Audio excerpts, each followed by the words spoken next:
Salut à vous les juristes et bienvenue pour cette nouvelle petite capsule sur une affaire devant la Cour européenne des droits de l'homme. Alors, je vais vous donner un peu de contexte.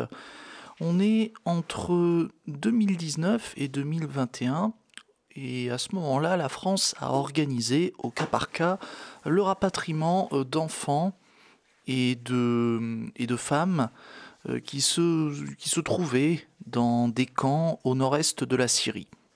Et du coup, la France avait détaché 5 missions en Syrie et rapatria donc du coup 35 enfants mineurs français donc qui étaient orphelins, isolés ou cas humanitaires.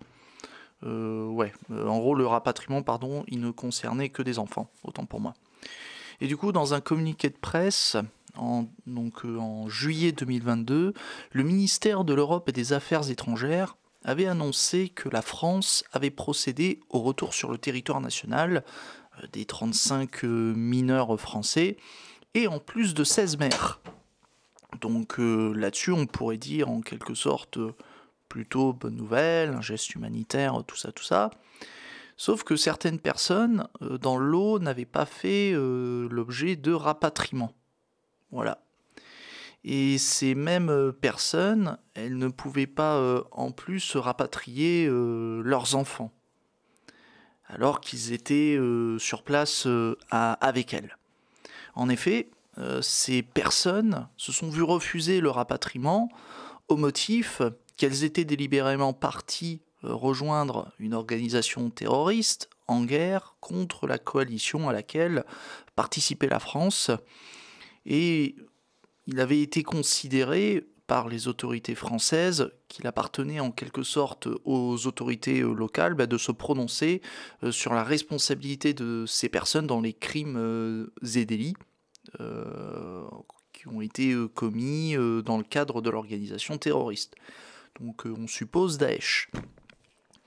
Et d'autres personnes dans l'eau se sont vues refuser le rapatriement, tout simplement parce que le ministère de l'Europe et des Affaires étrangères n'avait donné aucune réponse à leur demande, et par-dessus le marché, les juges français administratifs avaient refusé de contrôler la légalité de cette décision du ministère de l'Europe et des Affaires étrangères.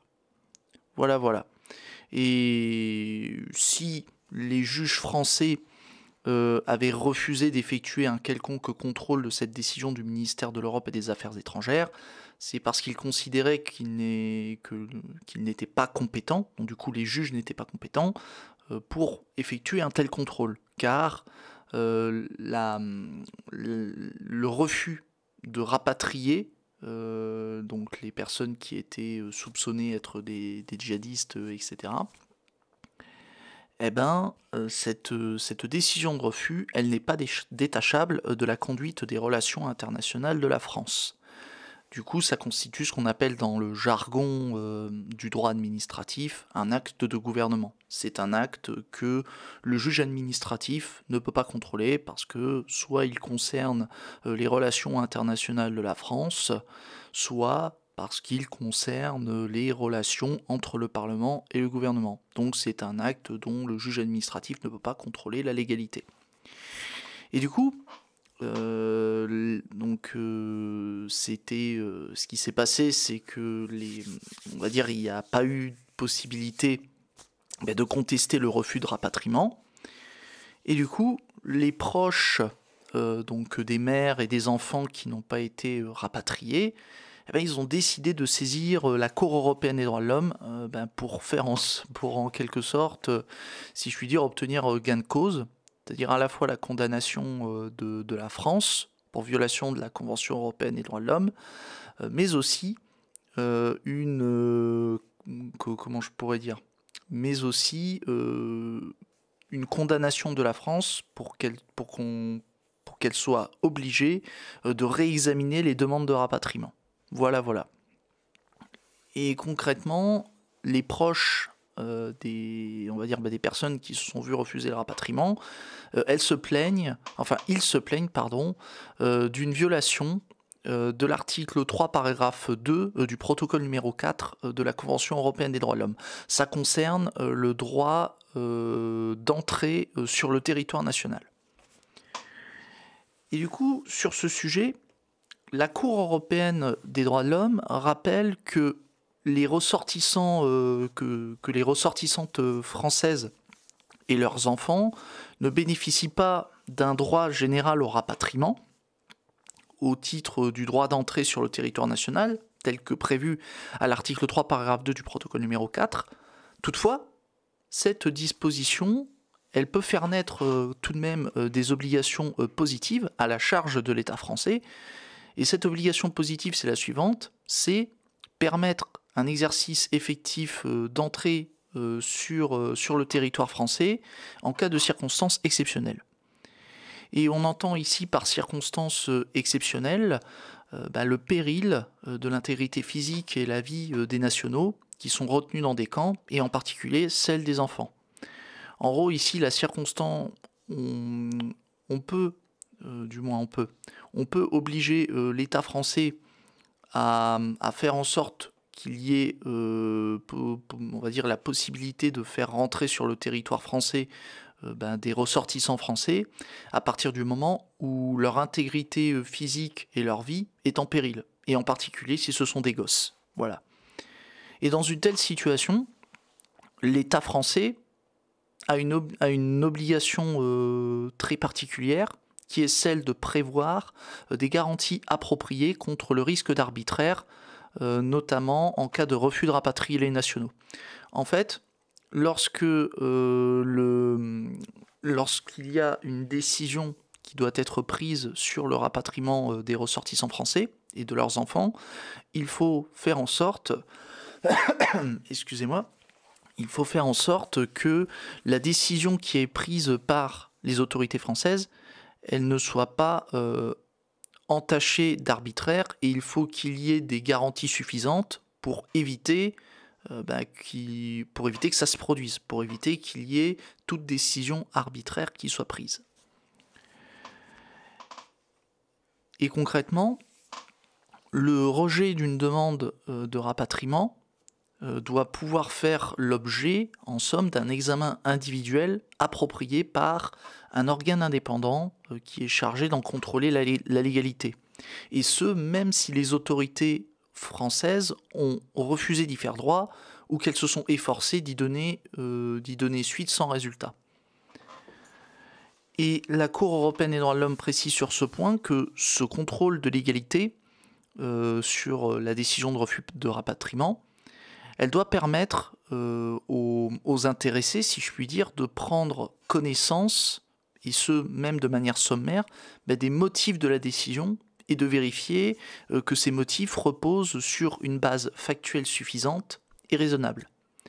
Mais surtout, et ça c'est un point aussi très important, il faut que ce contrôle de légalité de la décision permette de s'assurer que les autorités françaises pouvaient légitimement se prévaloir de considérations impérieuses d'intérêt public ou de difficultés d'ordre juridique, diplomatique ou matériel pour justifier le refus de rapatriement. Et pour finir, dernière exigence énoncée par la Cour, lorsque la demande de rapatriement concerne des mineurs, il faut que les autorités françaises aient pris en compte l'intérêt supérieur des enfants et leur particulière vulnérabilité et leurs besoins spécifiques. Donc vous voyez, lorsqu'il y a une décision de rapatriement qui est prise, vous avez tout un ensemble, tout un package de garanties qui doit être mis en place. Et vous avez vu qu'il y a le contrôle de légalité, et que ce contrôle de légalité, il doit permettre de vérifier les raisons pour lesquelles la décision de refus de rapatriement a été prise. Voilà. Afin d'écarter tout arbitraire. Et bien vérifier aussi que les intérêts des enfants, lorsque la décision de refus de rapatriement concerne des enfants, il faut concrètement qu'on puisse vérifier que les intérêts de l'enfant ont été pris en compte. Voilà.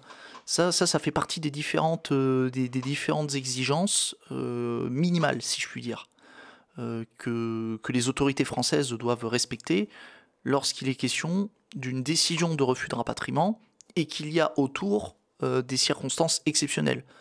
Et je rappelle, circonstances exceptionnelles, à savoir que la vie des personnes qui sont concernées par le rapatriement, elle est en péril, que ces personnes sont en danger. et qu'en particulier, il y aurait des enfants qui seraient concernés par la situation. Et pour en revenir, parce que là je vous ai présenté tout le cadre juridique que la Cour a mis en avant, en gros tout le contexte juridique, mais qu'en est-il de l'affaire en question, du coup du rapatriement des femmes djihadistes et de leurs enfants? Eh bien, la Cour a considéré que la situation donc, de ces personnes constitue déjà des circonstances exceptionnelles, donc de nature à déclencher l'obligation d'entourer le processus décisionnel de rapatriement de garanties appropriées contre l'arbitraire. Donc, du coup, l'État français a l'obligation de mettre en place toutes les garanties appropriées pour éviter que la décision de refus de refus de rapatriement ne soit pas entachée d'arbitraire. Voilà. Donc l'État français est tenu de le faire parce qu'on est dans des circonstances exceptionnelles, puisque là on a des femmes qui sont détenues dans un camp, leur vie est en péril, et en plus il y a des enfants à la clé. Bon, certains diront c'est des djihadistes, on s'en fout. Après, certains, alors encore une fois, là on est sur une question morale. Est-ce qu'on doit conférer des droits, des droits aux individus qui ont commis des atrocités? Ça c'est sûr. Bon, je pense qu'on peut quand même partir du principe que ces personnes, bon ben, je vois pas pourquoi on serait pas capable de les juger en France. Bon, certains droitos se diront que oui, la justice française c'est laxiste. Oui, bien sûr. Bref. Ouais, mon cul c'est du poulet. Mais bon, peu importe. Du coup, pour en revenir à notre histoire, la Cour constate qu'en l'absence de toute décision formalisée, donc de la part des autorités françaises, et de l'immunité juridictionnelle des refus de rapatriement, à laquelle se sont heurtés les femmes et les enfants, donc devant les juges français, ben, tous ces éléments, ça a privé ces personnes de toute possibilité de contester utilement les motifs qui ont été retenus par les autorités françaises concernant leur refus de rapatriement, et ça leur a privé de toute possibilité de vérifier que ces refus ne reposaient sur aucun arbitraire. Et du coup, au vu de tous ces éléments, la Cour européenne des droits de l'homme en conclut que l'examen des demandes de retour qui ont été effectuées, elles n'ont pas été entourées de garanties appropriées contre l'arbitraire, et qu'il y a eu du coup violation de l'article 3, paragraphe 2 du protocole numéro 4 de la Convention européenne des droits de l'homme.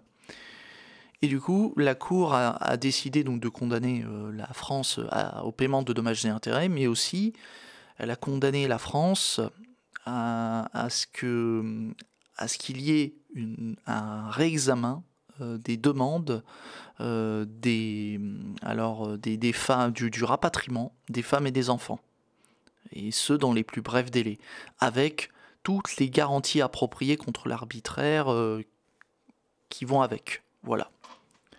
Et du coup, pour résumer, en gros, la Cour européenne des droits de l'homme a condamné la France parce que l'administration française n'avait pas pris la peine de donner de réponse donc, sur la demande de rapatriement. Il n'y avait aucune décision écrite qui indiquait texto, si je puis dire, le refus de rapatriement des femmes et de leurs enfants. Il n'y avait pas de décision écrite. On avait ce qu'on appelle en droit administratif une décision implicite de rejet, c'est-à-dire que le simple silence de l'administration vaut décision. Et malheureusement, bon, ben, s'il y a un silence, c'est qu'il n'y a pas un papier dans lequel vous avez, si je puis dire, les justifications du refus. Là, en l'occurrence, de rapatrier. Ici, on a simplement du silence et rien d'autre. Il n'y avait pas un document qui expliquait pourquoi est-ce que l'administration a refusé le rapatriement. Et en plus de cela, comme je vous l'ai expliqué précédemment, la Cour européenne des droits de l'homme reprochait aux juges français de n'avoir effectué aucun contrôle de la légalité de cette décision de refus de rapatrier les femmes et les enfants. Et encore une fois, pourquoi pourquoi est-ce que concrètement le juge administratif avait refusé de vérifier que la décision n'était pas entachée d'arbitraire? Eh ben, ils avaient utilisé la théorie des actes de gouvernement en disant ah non, nous on se mouille pas, c'est une décision qui concerne les relations internationales de la France, on contrôle pas. Donc en gros, c'était une manière de pas se mouiller. Et du coup, à cause de tous ces éléments, donc le fait que les femmes que les femmes n'avaient pas eu connaissance, si je puis dire, des raisons pour lesquelles on leur a refusé le rapatriement. Et deuxièmement, que le juge français n'a pas pu intervenir pour contrôler la légalité de cette décision de refus de rapatriement. Eh ben, la Cour européenne des droits de l'homme estime qu'il n'y a pas eu de garantie appropriée contre l'arbitraire, il n'y a rien qui a été mis en place pour éviter que la décision de refus de rapatriement n'ait été prise de manière arbitraire. Voilà. Donc, du coup, j'espère que cette capsule vous a intéressé. Après, j'ai quand même conscience que ce sujet est extrêmement touchy, parce qu'on touche à des personnes qui sont impliquées dans des actes dans des actes terroristes, si je ne dis pas de bêtises. Il me semble de mémoire que dans le communiqué de presse, il est fait mention de personnes d'une femme, je crois, qui avait été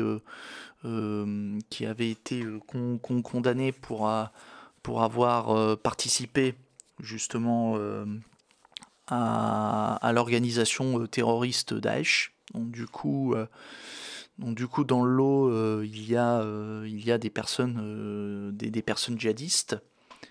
Mais encore une fois, on a quand même une situation délicate. Est-ce que ces personnes, on ne pourrait pas les juger en France et potentiellement essayer de s'occuper des enfants plutôt que de les laisser moisir en Syrie? Mais bon, certaines personnes diront que c'est des djihadistes, ils sont bons à être laissés là-bas, hop, on les laisse pourrir là-bas. Et d'autres diront que bon, ben, on peut peut-être au moins faire quelque chose pour les gosses et condamner les personnes qui ont participé à des attentats terroristes. Voilà. Ou alors qui ont tenté d'en faire. Voilà. Donc n'hésitez pas à me dire ce que vous pensez de ce sujet dans les commentaires. Après, je ne doute là-dessus, je me fais peu d'illusions. Je pense que ça va être un sujet qui va être potentiellement enflammé dans les commentaires. Donc je vous demanderai bien de vous modérer, s'il vous plaît. Même si je peux comprendre quand même que le sujet est extrêmement délicat, vu qu'on touche à des questions de sécurité. Et aussi à des questions qui peuvent toucher aussi à la question de l'immigration, et aussi à la question de l'islam, de comment on traite le sujet épineux de l'islam radical. Et bien sûr, je vous prierai d'éviter de faire des amalgames entre islam radical et l'islam tout court. Voilà. Parce que bon, partir du principe que tous les musulmans seraient des islamistes, calmez-vous les gens, calmez-vous. Je veux dire, encore une fois, il y a des intégristes dans toutes les religions. Voilà, voilà. Bon, sur ce, j'ai tout dit. Je vais vous laisser, et vous connaissez la chanson. Si ça vous a plu, abonnez-vous, partagez la vidéo, mettez le pouce et n'hésitez pas à me dire ce que vous en avez pensé dans les commentaires de la vidéo. Voilà. Et vous pouvez aussi me retrouver sur ma chaîne Twitch pour, si vous voulez avoir en avant-première les actualités et qu'on puisse en discuter en direct. Voilà, voilà. Ou alors des actualités supplémentaires qui ne font pas l'objet de capsules. Bon. Sur ce, j'ai tout dit. C'était Matt DH sur Liga Droit. A plus, les juristes.